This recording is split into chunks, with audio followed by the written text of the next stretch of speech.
In Brooklyn, New York, with my friend Dan Borrero. What's up, my brother? Always a pleasure, brother. My mentor, friend, fellow real estate investor since 1989. Listen, this video, we're gonna take you into a property right here that he owns, flooded. The upstairs neighbor left the water on and it flooded the whole building out. So we wanna show you, how do you attack this? What do you do? How does it look when you have problems that show up on a Friday night and you gotta deal with it? In real estate, how does it work? This is the real life stuff. Let's do it. Let's do it. Yeah.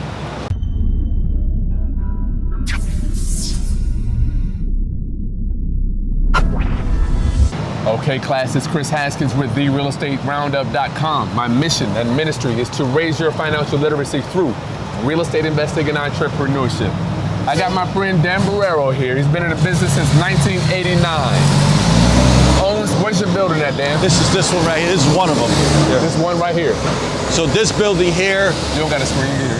This building here, we're actually in the process of getting estimates. We're going to be repointing this, power washing. What is repointing, Dan? You Basically, you grind out the old cement in between the bricks. That's dust or loose. Then you repoint it with new cement after it's power washed and after it's acid washed. So first it gets scraped, acid washed, power washed, grind it, repoint it, and then power washed again. Power washed again. And then we're gonna repair whatever needs repairing on the cornice, and then we're gonna repaint it. Now, are you gonna have to build out some Yes, decking here? we're gonna have to get the shed. By law, we have to do that to protect any pedestrians. It's gonna go into his property about 5 to 7 feet. It's also gonna go into that property, overhang about another 5 to 7 feet. So you gotta build. Yeah, we're gonna be, we actually getting estimates to change the Belco doors that go down to the basement, because obviously you can see it needs to be changed. This is also going to be getting new cement sidewalks, and you know, it's time. It's time. We've taken out as much as we can with the existing conditions as it is. So it's time to put money into the property. But now both apartments have been renovated. So when you're ever walking through the city, through the city, like I used to walk through the city and I would see these buildings, I would always wonder, who the hell owns these things? Who owns these buildings? One of the guys. Right? One of the guys. Yeah. One of the guys. So Dan, real quick before we leave here. So this building we own over. Okay, so this is commercial, 2 residentials. We'll look at one of them right now, and we've owned this building for over 35 years. Is this the one that's flooded or another one? This is the one that got flooded. Now, did any of the flooding come to the commercial? It did. It came down to the commercial, and that's how I knew, because the apartment above is empty, and the owner of the salon called me up, say, hey, listen, I got water falling into my store, and I'm like, I don't understand. Nobody lives upstairs. And then I said to myself, that could be a problem. Nobody lives upstairs. Why? Well, it was empty because I'm in the process of renting it. Okay, it's vacant. It's vacant. Huh. So the downstairs tenant saw the water coming. Yeah. She calls.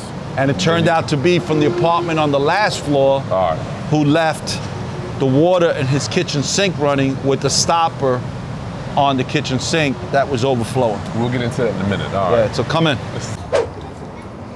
Wow, this is so cool. Look at this stuff. You got decoration. Tell me about this, Dan. You got So we always try to keep whatever we can, as much of the original architecture, right? So this is original Structuralite with plaster design. Somebody designed that. This was done when the building was built. This building was built in 1910. If you notice the top of this, you see all the woodwork here? This is all original. All this stuff. Yeah, this door is the original. And we try to keep as much as we can. It's a 9-foot door. Yeah, we try to keep as much as we can of the original architecture. It's tough to do. Why do because I want to pay tribute to the architecture, right? I try to pay as much respect, but you know, sometimes we can't. So in order to pass the new building codes, we had to replace these stairs here with steel stairs, cement filled pans. It's actually really not that expensive, but I don't mind doing that kind of work because it's safe. It's safer for first responders and safer for tenants to escape in the event of a fire. Let's do it. You can let it roll. We're good. You got the red buttons rolling? Lamont, thank you, my cousin, for working with us, my brother. Thank you, thank you, thank you. So I want you to notice, like I even try to keep the original hand railings with the original spindles, right? This stuff is 100-year-old stuff. Yeah, I go out of my way to try to keep as much of the original architecture as possible. This is a two-family building. There's nothing fancy about these hallways, but I want everyone here to notice it's impeccably clean. I noticed that, and I was going to ask you about, I see high gloss paint on these walls. Why is that there? High gloss is easy to clean, right? It's always eggshell Navajo white. High gloss Navajo white. Why do I always use Navajo white? Because suppose there's a leak upstairs. It ruins this wall. I only have to paint this wall and it's going to match the existing walls, right? Yeah. And all my buildings have the same color paints. This is industrial brown by Benjamin Moore. Same color. Oil-based paint. Why do I use oil-based paint? For this is because it's a harder finish. It's much harder to chip. This is wood here? Yeah, and it's easy to clean. Feels like metal. I know. Yeah. Okay. And then of course the steel doors. Why do you have steel doors, fireproof doors? Because it's fire rated and it's more difficult for people to break into the apartments. Although we don't really have that problem like we used to back in the days.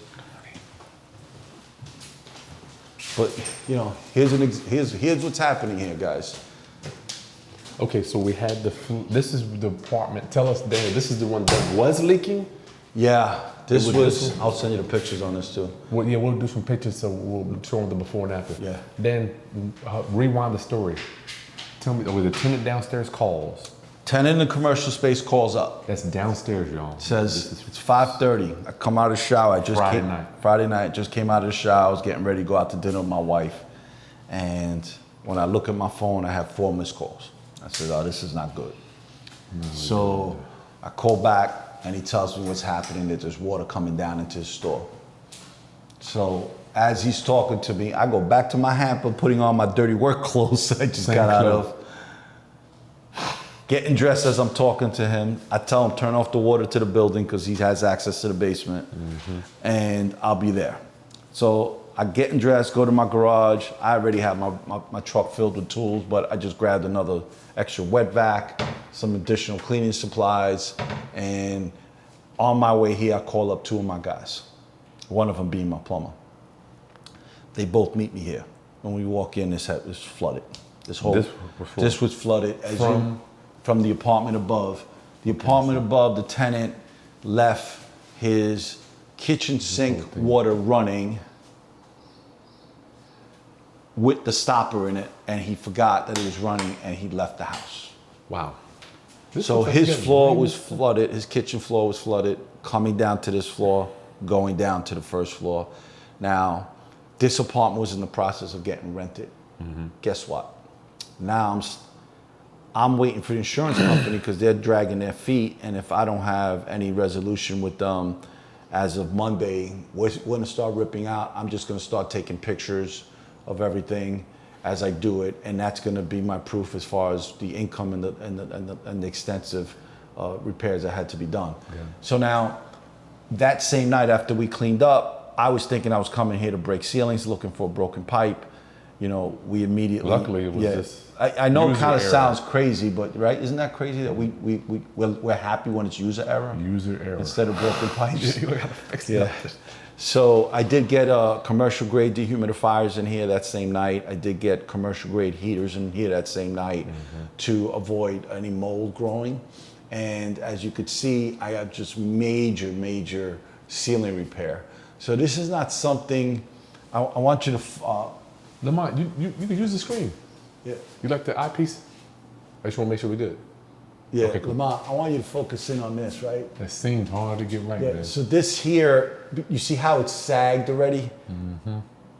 Most guys are gonna just take some 2-inch screws, 1.5-inch screws, because this is 5/8 sheetrock, try to find the beam. 5/8? Yeah. Ooh. And try to just screw it back up. Why you got 5/8 here? I got 5/8 because one, if this was 1/2 inch, all this would have been on the floor. 5/8, y'all. Thick sheetrock. Yeah. If it was a small leak, all I'd have to do is literally just use some kill, scrape it, compound, spray some kill on it, and then repaint it. Okay. And I have the same paint, so I wouldn't even have to paint the whole ceiling, right? But because this is sagging and the amount of water that fell on it, I know I got to do this job the right way. I got to rip this out because there may be mold that's above this sheetrock that the paint that's covering. That's true. And then it'd be irresponsible of me to put a tenant in here that may be exposed to mold that they can't see. Got it. Because it's above the sheetrock, but it's regardless, it's still seeping into the apartment. So I don't have a choice but to rip this down instead of just repairing what's there. Good. Right? If to do it the right way and to be a responsible landlord. Dan, right? what color are these, dude? I've never seen this color. I forget what the color's called. It's new for you. Yeah, right? this is new. I just started using this color. It's a cool color. It's a champagne something.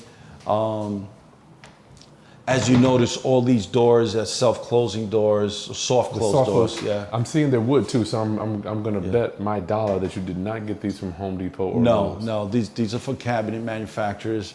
This is nice, I'm man. switching over to the black appliances instead of stainless Easier to steel. clean, man. They're just easier to clean, And they're cheaper. Actually, sometimes What, they're about 50 the same price. Not much cheaper, That's nice. but it's just easier to clean. But but as you know, I want you to notice this whole apartment was done. This whole apartment was ready to rent. I already had like 12 applications that I had not accepted, and guess what? Now I don't have that option anymore. Because I have to get this fixed. But take a look in here. The water was so bad, it even came into the bathroom. Like, look up here. Actually, you can't see it, but there was a bubble there, but you could see the seam. And you know what, Kris? Turn off the light. It might be I'll better do to see. some B-roll on it. Yeah, you can see the seam there. It has to be repaired and it's sustained. So, again, everything here is done. But I want you guys to notice something. Take a look at this. I consider every detail. Even my closets have the 5-inch moldings, but you see these wires coming out of here? This is Cat 6 internet wire and coax.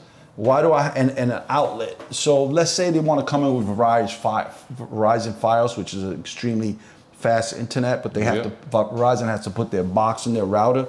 They could just put it to the wall and the outlet's right there. I have Cat 6 wire here, which means that all my apartments, what I'm doing now, is when I'm redoing them, even if they don't need to be redone, I'm having my electrician come in and put in Cat 6 wire for faster internet service, because most people are working from home now. And I'm always thinking, how do I make the quality of life for my tenants better? Because that keeps them in the apartment longer. Got it. Right? One of the things that keeps them in the apartment longer. Smart. Right? Just making the quality of life better. Simple little things like that. So this is 1 bedroom, Dan? This is 1 bedroom, yeah. Okay. So you got new flooring, new kitchen. Actually, no. This apartment was done 3 years ago. When this tenant left, I was able to turn this apartment over in a day, 1 day. What type of central heating and air do y'all have here? This is hot water heat with the old radiators. I love these floors. These original floors. These are the original floors. These floors are not only are they 100 years old, they're hundreds. Because the tree, I want people to understand, Dan, why you love hard, why would you do this? Well, I try to keep as much of the original apartment as I can. And this is a sense of pride for me. I love real hard work. Trying to keep in the original anything. But I want you to notice something. So you see this here? These are the old steam pipes. That's the old steam pipes right there. Hot water. Before we convert it. But those are the original radiators. Those radiators are over 100 years old. Cool. That we converted to hot water radiators. So the purpose of this video was to show you Dan's unit. I see you have the black window seals here too. Yep. Is that just a city thing? I'm seeing a lot of black. No, I like the black because they're easier to keep clean than the white. Yeah. So even if the tenant was filthy, it still looks clean once you clean it. With the white frames, it's hard to get it back to its original color. Anything else you want to share with us, Dan, regarding the No, just I just want everyone to notice there's certain things like smoke detectors. They're in every room, in every living room, every kitchen now, and it's carbon and smoke detectors. What is it called? Carbon and smoke. It picks up you got carbon. CO2 on every room? Right. Yeah. So is that overkill? Yes, it's overkill. Is it safety? Yes, it's safety. Right. Us as landlords, we have besides Safety, a legal obligation. All I needed was 1 in this room. That's it. But I do 3 because I want to make sure my tenants have enough time to get out in the event of a fire or if there's any carbon monoxide in the apartment, right? Okay. So every second counts. And, I know it's a little overkill, but what matters is that we keep our tenants safe. Right. If there's some problem, I did what I did. Yeah, fireproof doors, right? it's all these little things that make the difference. Cool. Okay. So I want to ask you, Dan. Upstairs, flooded. You got to renovate that one. This one. No, that one I got to do very minimal work to. Upstairs. But this is the best part. In my leases, I require that my tenants have apartment insurance. Okay. And name me as additional insured. Mm-hmm. This is all going to be covered by his insurance company. Oh, that's sweet. That's cool. Yeah. So these are the little details, guys, that makes a difference between, you know, a successful landlord and a landlord that's getting out because they can't handle all the bullshit, crazy, blah, blah, blah, blah. No, you know. Getting forced out. Right, getting forced out by your tenants. So if you don't manage your tenants, you're done. Listen, I take advice. This is my mentor, guys. So listen to people that have been in the business longer than you. 1989 managing tenants. Make sure you subscribe, like the content, but please, ultimately, share this stuff. Share these tips for our community so we know coming in what to do. And Kris, we're missing something. Tell everybody what we're going to be doing by the end of the year. End of the year. Oh, that's right. Dan and I are putting a training together for you so you know exactly what to do managing your tenants, step by step, all the documents, all the little moving parts so you don't get, as we said, forced out of the business like I almost got forced out in 2009. Did they try to force you? Did the tenants almost force you out there? I had some professional tenants that beat the hell out of me. But you know what? Thinking back, I thank them. Why? Because those lessons learned in court, it's how I actually figured out how to do this business the right way, right? You know, how to properly select the tenants. So when I hear a landlord tell me, I hate my tenants, I'm like, why? That's your fault. I'm like, I love my tenants. Me too. My tenants pay for my dinners. They pay for the house I live in, That's the vacations, the nice truck that we were just driving in, That's right? their fault. I'm like, why you have a problem with tenant? Well, the problem tenant this. I'm like, but that's your fault. Well, why is it my fault? You put them in. You put them in. Don't forget that, y'all. Yeah, or you didn't set the tone from the beginning. Or you didn't, you know, when I get a tenant and calls me up about a leaky faucet, it ain't the tenant's fault. That's my fault. Gotta have it All good. right, I'm gonna go back to the file and say, what faucet did I put in there? Because if I put in one of those Moens or one of those cheap Home Depot faucets, Pro Source. I'm mad. I don't even use that No, stuff. there's only 3 faucets we use. Delta, American Standard, and Kohler. Kohler, oh man, yeah, it's top notch. Right? So guys, use quality material and your tenants are not gonna be calling you every day, right? If I'm talking to a tenant, it's my fault. I did something wrong. Not their fault, me, right? So take ownership. I love it. And that's what we're gonna be teaching. Thanks, Dan. Yeah, thank you. Round up, see you soon.